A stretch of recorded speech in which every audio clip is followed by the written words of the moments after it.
Hi guys, good morning. It's your girl Amy, and as I drive into work this morning, I wanted to talk to you about a very important topic that relates to intermittent fasting and prolonged fasting. So this topic is about falling off, okay? So for those of us that are just beginning to immerse ourselves in the fasting focused lifestyle, it doesn't come easy to everyone. It really doesn't. This is a sort of programming that we're doing. We are programming our minds and our bodies to interact with food in a very different way. And that is not easy because, especially for us fatties, we have been eating wrong for probably most of our lives, okay? So there are two things that I want to share with you that are tips that will hopefully help you, prevent you from losing all of your gains and completely ruining your fasting regimen, okay? So, first one, and this one is gonna sound a little contradictory to something I shared recently about not telling people you're fasting and going ahead and eating with them during your eating windows, just so that, you know, it was the references to the naysayers, to avoiding people judging you, going ahead and falling in line and eating with them when you have an eating window, okay? Now, I also would say that those little social interactions, those, hey, let's go try the new restaurant for lunch with your coworkers, or let's go have drinks after work with your friends or with your coworkers or whoever, those are a killer right there. I'll tell you why. Peer pressure is a mother, I'll tell you that. If you can, just for the beginning part, just, you know, when you're just starting, take a pass on those nights out, on those lunches to the special new place or the old place that everybody used to love. Just do it for yourself, because it will rid you of any temptation. I tell you, it's your coworker's birthday, everybody's going out for a drink, people are like, oh, I know you're fasting, but just come out just for one drink, and you go. Let's say, assuming you do have that just one drink, that one drink, even if it was a shot, knocks you out. It will spike your insulin and push you right out of your fast on the spot. And man, especially if you're on a prolonged fast and you've been, you know, hanging in there, getting knocked out by one little drink, that sucks big time. So I wouldn't do it. Now, if you do decide to engage in eating with friends, I would just urge you to watch out for your choices, okay? Don't go vibing out on what they're eating just because they're talking about how amazing it is, okay? You know what you're doing. Make sure you get your vegetables in, keep your carbs low.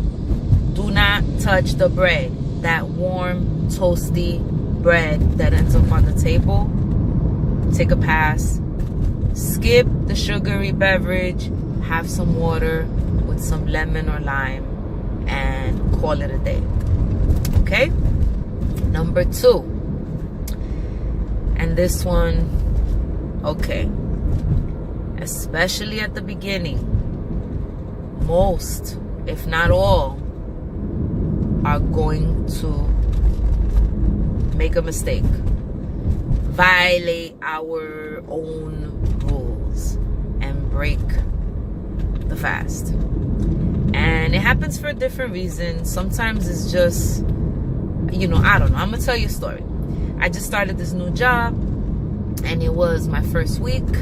And at the end of my first week, you know, actually it was the middle of my first week, there was a staff meeting where I was going to be formally introduced to the entire team. And on this very same day, the team was saying goodbye to another girl who I was actually replacing. So the boss people, they picked up some gourmet cookies and milk from Tribeca, right? So there they were, sitting in the center, a few boxes and all sorts of milk, soy. I don't know. I couldn't believe this. I was sitting in the middle of this. I was on day 4 of a prolonged fast at the time when I started this job, the day of this meeting. So my body was good. I wasn't feeling any hunger. I didn't need those cookies. It didn't matter to me how amazing they looked. However, I felt very much that once everybody started, you know, passing the plates and passing around the boxes and stuff, I did not want to look like the asshole that is new to the team and doesn't want to like break bread with the team or break cookies at this point, crumble the cookies with the team. And yeah, and I know it sounds a little bizarre because I'm a grown-ass woman, and that sounds a little peer pressury, but at the time I felt like I gotta get down with these people. I gotta, you know, make my best impression, which means I can't be sitting there being the only one like, no cookies for me. And I definitely wasn't gonna start opening my mouth about I'm fasting, because hell, I don't know these people. I'm not letting them into my business this way. So I took a cookie, and oh my God, it was a chocolate chunk coconut shredded. Lord have mercy. Anyway, throughout the meeting, I just took little bites of it, and I stopped being mad at myself after the first taste because it was kind of heavenly, and I didn't beat myself up. But where I'm going with this is, do not think that the minute you fell off, you screwed yourself up for the rest of the day. Don't do that. Don't go back. Don't do a second offense. Take your first offense. Take the hit and move on. Don't be like, oh, I had a cookie and milk at the staff meeting this afternoon, so 4 o'clock. It seems like a good time for a iced mocha latte or a frappuccino or whatever the hell, you know, people are drinking these days from the bougie coffee spots. No, don't do that. Don't go home and be like, well, I ate a cookie with milk and I had a frappuccino at 4, so now I'm gonna have some linguine with chicken Alfredo with all that amazing carby stuff. Don't do that. Your day's not ruined. Yes, you broke your fast, and yes, if you were in ketosis, you pretty much pushed yourself out of it. You did spike your insulin. It did happen. However, that second offense, third offense business, that's the killer right there, my friends. The key is take your loss, move on, get back to your water or your nothing. Don't do it again. Don't call the day a wash. It is not a wash, okay? So those are my 2 tips. I hope this was helpful to you. If it was, continue to watch, because I'm going to try to keep bringing you pearls of wisdom as I'm learning things every day. Still on my journey and trying to achieve the gains that I set out to achieve. And this video is getting kind of long, so I'm going to say have a great day. Don't forget, I'd love it if you subscribe. Thank you for those of you guys that have already been watching and supporting me. Comment below. Love to have a dialogue with you. Peace.